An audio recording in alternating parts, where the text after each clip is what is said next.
Hello everyone, welcome to biology lecture. Myself Somnath Palicha from Saraswat International School, Vapi.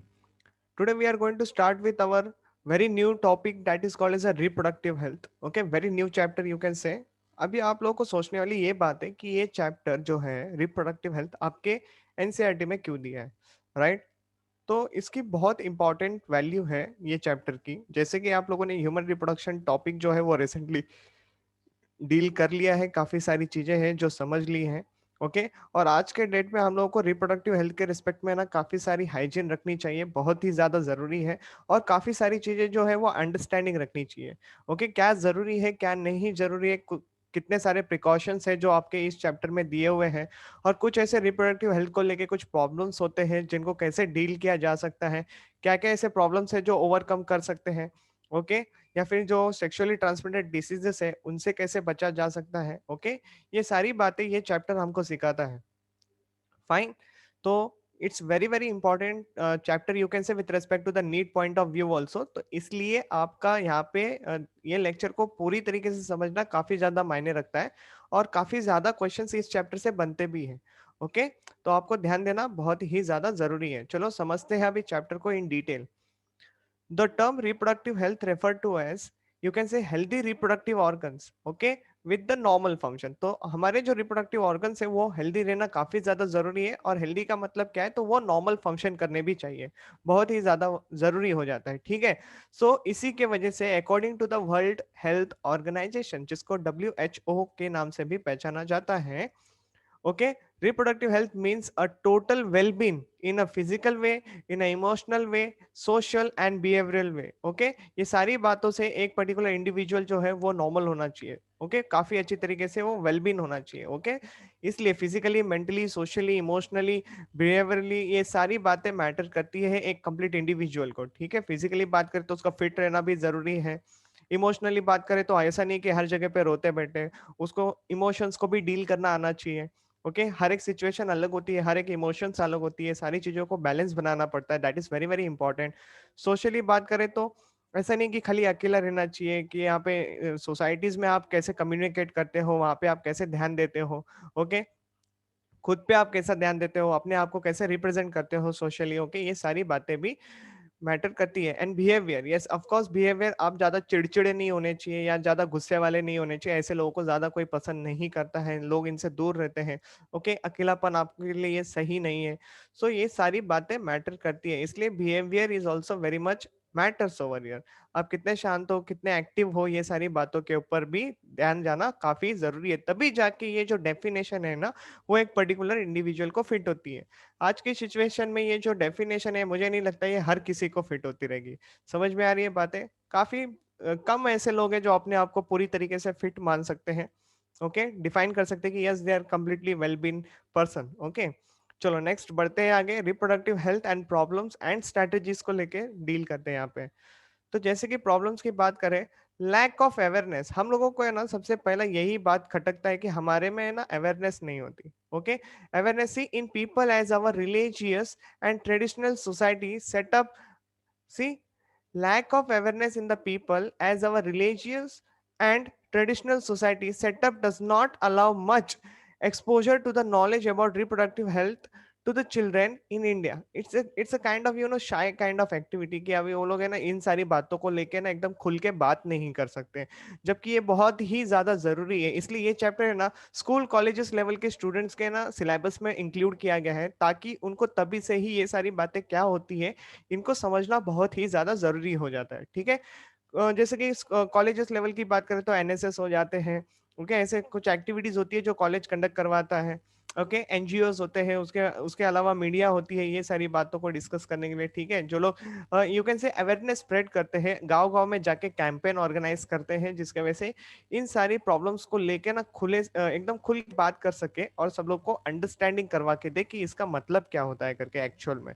Okay, और ये सारी बातें पता होना बहुत ही ज्यादा जरूरी हो जाती है। Next, a little knowledge of person hygiene. उसके बाद rapid increase in the human population, ये सारी अवेयरनेस पता होनी चाहिए, इन सारी टॉपिक्स को लेके ना हमको पता होना चाहिए कि क्या चल रहा है दुनिया में। Coming to the next part, maternal and infant mortality rate, जिसको एमएमआर एंड आईएमआर के नाम से कहते हैं, are high. Okay, illegally abortion of the female foetus, then congenital और एक्वायर्ड इनफर्टिलिटी, तो ये सारी प्रॉब्लम्स को लेके है ना अवेयरनेस होना काफी जरूरी है, ये सारे टॉपिक्स को लेके डिस्कशन होना जरूरी है। ओके, चलो यहाँ से हमारा जो चैप्टर है वो चालू हो जाता है, स्टार्टअप ले लेते हैं अभी हम लोग अपने चैप्टर को लेके। ठीक है, एमिनो सिंथेसिस करके प्रोसेस का नाम आ चुका है। ह्यूमन रिप्रोडक्शन में आप लोगों ने इसके बारे में काफी ज्यादा बातें सीख भी ली है और समझ भी ली है, तो सेम थिंग यहाँ पे भी डिस्कस हो ही जाएगी, तो देखते हैं एक एक करके। ठीक है, the technique to determine the sex of the developing baby, genetically controlled congenital diseases and metabolic disorders in the fetus। तो मतलब any kind of genetically level पे कोई काइंड ऑफ डिसीज हो रही है बच्चे में, या फिर कोई मेटाबॉलिकली डिसऑर्डर्स हो रहे हैं बच्चे में, या फिर उसका सेक्स क्या है, ये मेल है कि फीमेल है, ये डिटरमाइन किया जा सकता है with this process. Okay, next, जैसे कि अगर डिसऑर्डर्स की बात करें तो डाउन सिंड्रोम, इसको हम लोग कहते हैं ट्राइसोमी 21, राइट। हीमोफीलिया यानी क्लॉटिंग फैक्टर जो होते हैं लाइक पीटीए पीटीसी जैसे फैक्टर्स जो होते हैं, ओके, ये फैक्टर्स मिसिंग होना बॉडी में, जिसकी वजह से ब्लड जो है वो रुकता नहीं है, तो ऐसे लोगों को ब्लीडर्स डिसीज के नाम से भी पहचाना जाता है। Sickle cell anaemia, you know that a वो तुम्हारा क्या कहते हैं पॉइंट म्यूटेशन की वजह से जो सिकल सेल एनीमिया है वो अपीयर कर जाता है, ग्लूटामिक एसिड की जगह वेलाइन ले लेता है, ये सारी बातें we had already discussed, right.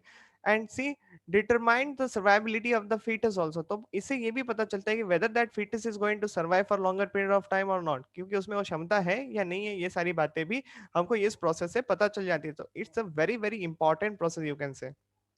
Okay, amniocentesis a prenatal diagnostic technique, क्या है ये? प्रीनैटल डायग्नोस्टिक टेक्निक है। So mark this statement as a question, क्योंकि यही आपके लिए क्वेश्चन बना सकता है यहाँ से, ये statement very very important. Okay, statutory ban on the amniocentesis, ये क्यों बैन कर दिया गया? क्योंकि इसके काफी सारे ना नेगेटिव यूजेस करना चालू कर दिया लोगों ने। Okay, a foetal sex determination test based on chromosomal pattern in the amniotic fluid, मतलब एमनियन जो होता है, एमनियोटिक मेम्ब्रेन जो होती है, एमनियोटिक कैविटी जो फॉर्म्ड होती है, उसके अंदर एक फ्लूइड होता है जिसको कहते हैं एमनियोटिक फ्लूइड।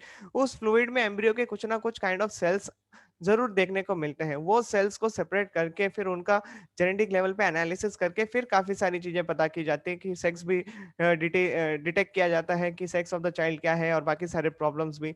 लेकिन अगर मान लो ये सेक्स डिटर्मिनेशन डॉक्टर ने कर लिया और ये डॉक्टर ने पेरेंट्स को बता दिया, तो सोसाइटी में कुछ ऐसे लोग भी होते हैं जिनको फीमेल बच्चा नहीं चाहिए होता है, they don't like such female kids, right. तो वो लोग क्या करते हैं, उसको ऑलरेडी खत्म करने के बारे में सोचते हैं, जिसको कहा जाता है फीमेल फिटिसाइड।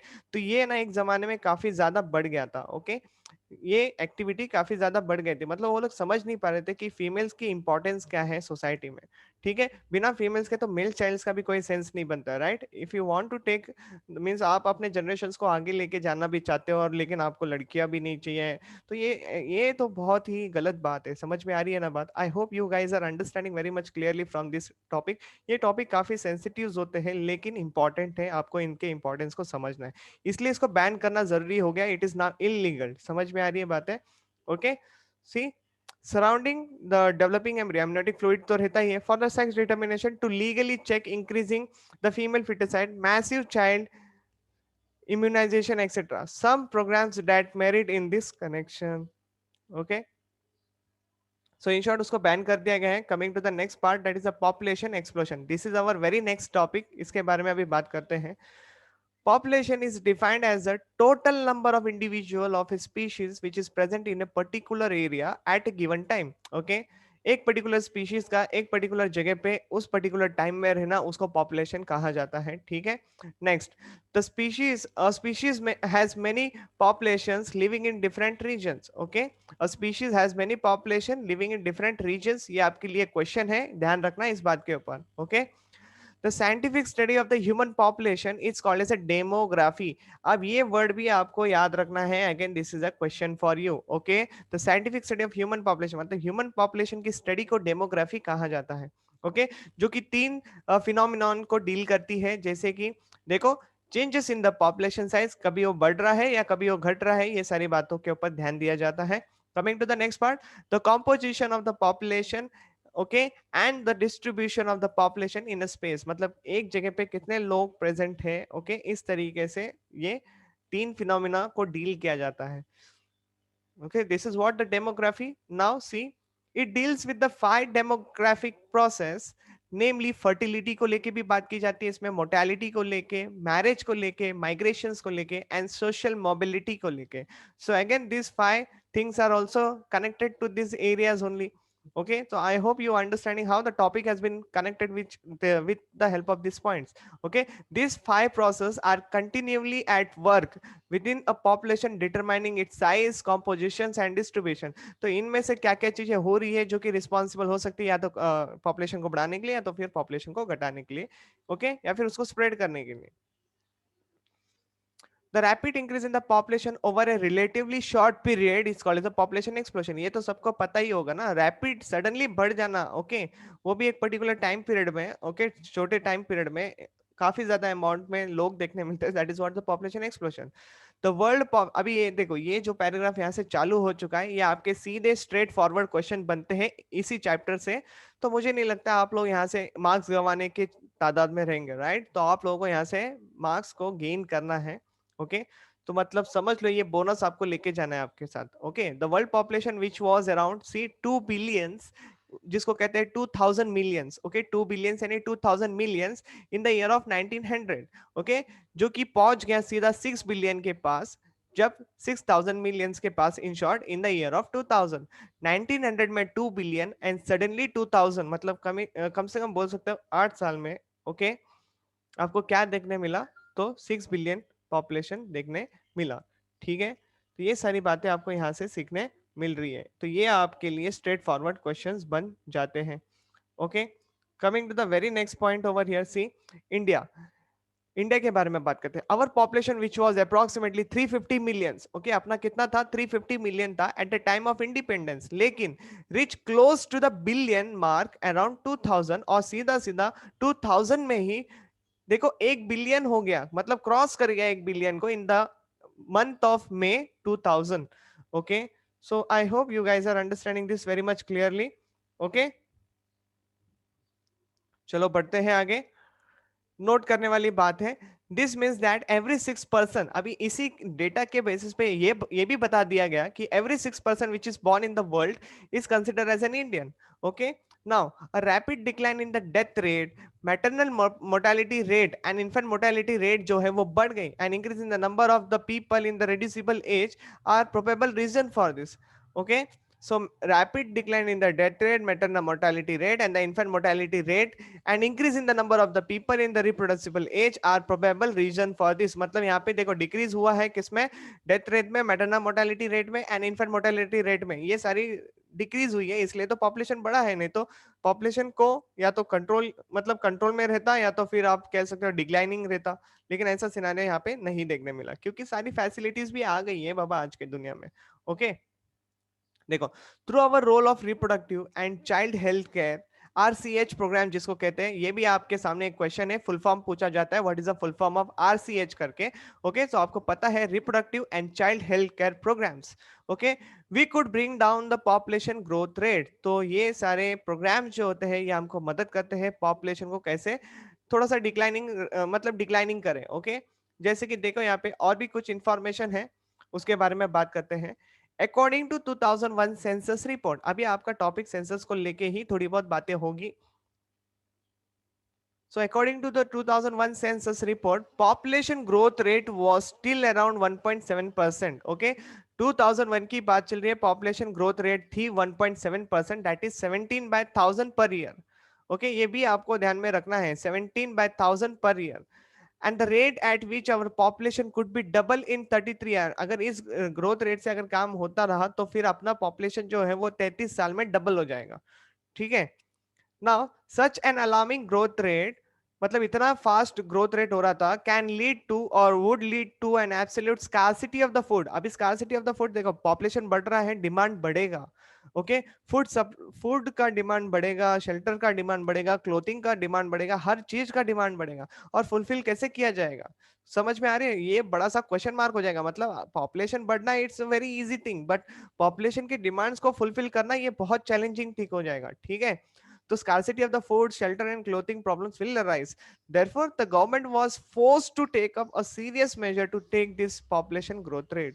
Okay, इसलिए population growth rate का calculation करना, उनको उनके ऊपर ध्यान रखना, बढ़ रहा है कि घट रहा है, ये सारी बातों को ध्यान से देखा जाता है और उसके बेसिस पे कुछ ना कुछ नए नए स्कीम्स लाए जाते हैं, सो दैट अवेयरनेस और ज्यादा और थोड़ा सा स्ट्रिक्टली फॉलो करना पड़ेगा. ओके, मतलब I hope you guys are understanding कि यहाँ पे मैं क्या बताना चाह रहा हूँ. ठीक है, क्योंकि पॉपुलेशन कंट्रोल करना भी एक तरीके का चैलेंजिंग टॉपिक है ये. Note, the present growth rate of the human population is approximately 2.5%. ये क्या है, आपके लिए क्वेश्चन दे के रखा हुआ है. आज के डेट के हिसाब से करंट अप्रोक्सीमेटली ह्यूमन पॉपुलेशन का जो ग्रोथ रेट है वो है 2.5% के हिसाब से बढ़ रहा है. ठीक है, पॉपुलेशन ग्रोथ को लेके बात करते हैं. There are 4 basic process are involve in increase और decrease in the population size. और ये आपके ऑलरेडी इकोलॉजी वाले पार्ट्स को लेके, ऑर्गेनिज्म एंड पॉपुलेशन वाले चैप्टर्स को लेके we had talked so many things about this. Okay, so वही एक छोटा सा टॉपिक यहाँ पे काइंड ऑफ रिवीजन हो रहा है. सो नेटैलिटी एंड इमाइग्रेशन के वजह से क्या होता है, पॉपुलेशन इंक्रीज होता है. मोर्टेलिटी एंड इमाइग्रेशन के वजह से क्या होता है, पॉपुलेशन डिक्रीज होता है. Okay, understood this thing very much clearly. Now let's talk about the population density. Already we had talked, this is a kind of revision you can say. तो देख लो यहाँ पे, is a number of individual of a species per unit area or you can say space. Okay, per unit area or space at a given particular time. ये आपका population का definition kind of हो गया, right?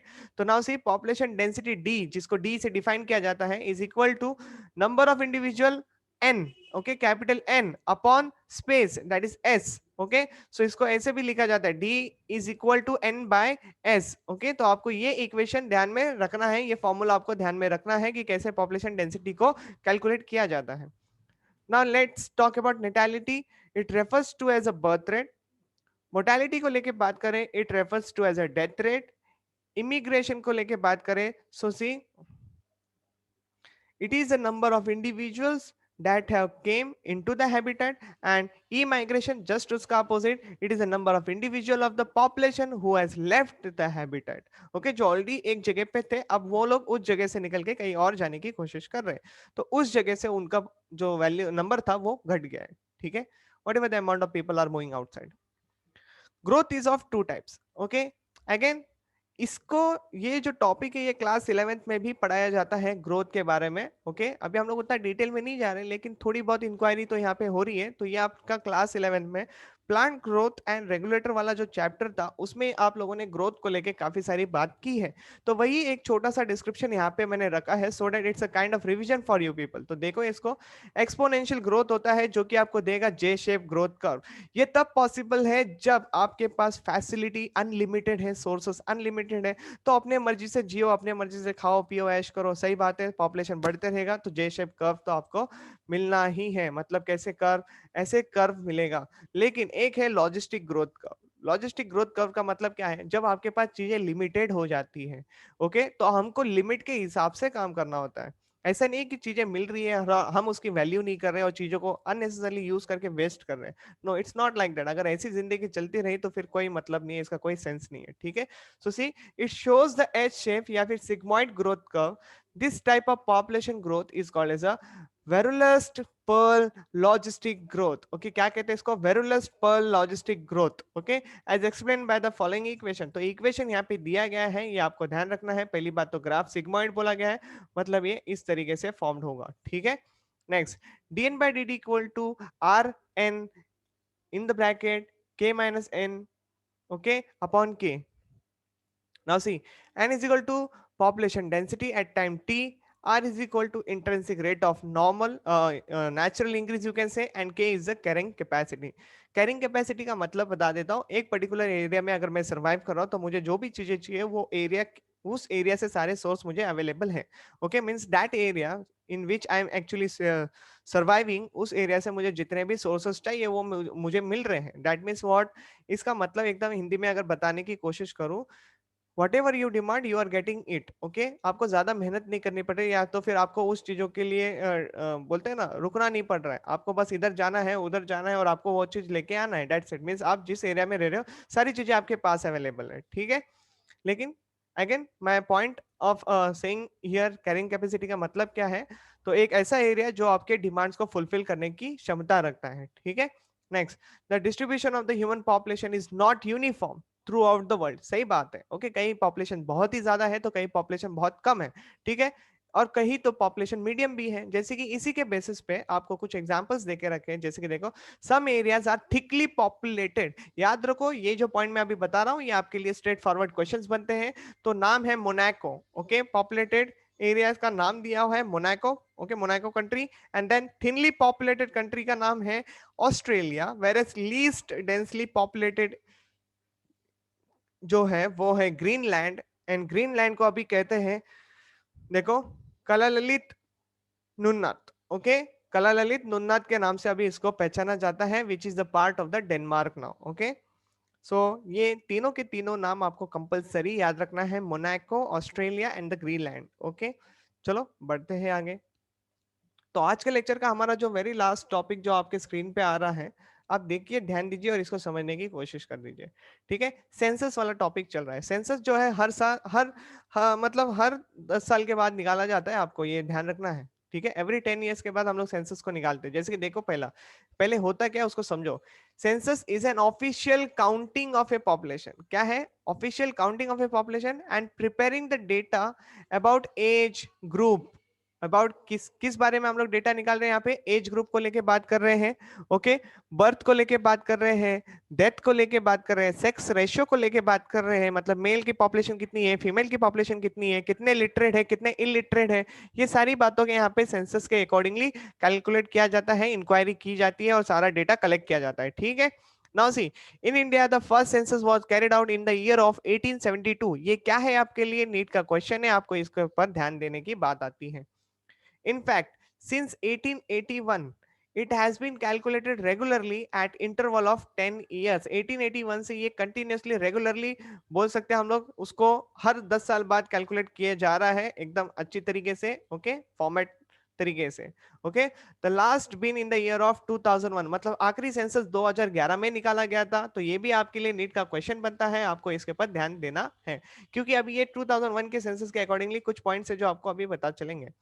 So census is conducted as per the provision made by under the Census Act 1948। तो जो भी act के accordingly जो भी चीजें होगी उसके उसको पूरी तरीके से ध्यान में रखते हुए, उसको पूरा रूल्स एंड रेगुलेशन फॉलो करते हुए सेंसस को निकाला जाता है, ओके।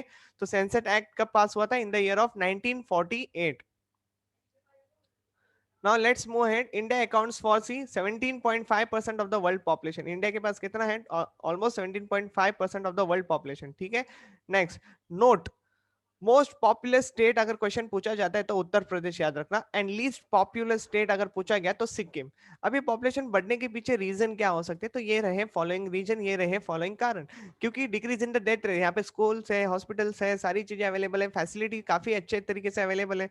तो हम लोग लोगों की जान बचाने में अभी जरा ज्यादा ही एक्सपर्ट हो चुके हैं, सही बात है, क्योंकि हर जगह पे फैसिलिटी अवेलेबल है ना, चाहे वो गवर्नमेंट हॉस्पिटल ही क्यों ना हो, प्राइवेट हॉस्पिटल ही क्यों ना हो, ओके। और ऐसा भी नहीं कि काफी ज्यादा दूर है, हाँ, कुछ ऐसे जगह हैं जहाँ पे एक्चुअली हॉस्पिटल्स अभी भी दूर हैं। गांव गांव में ऐसे सिनारियो है कि उनको लाइक खटिए पे उठा के लोग लाइक 5-5 किलोमीटर 10-10 किलोमीटर ट्रैवल करते हैं पेशेंट्स को लेके।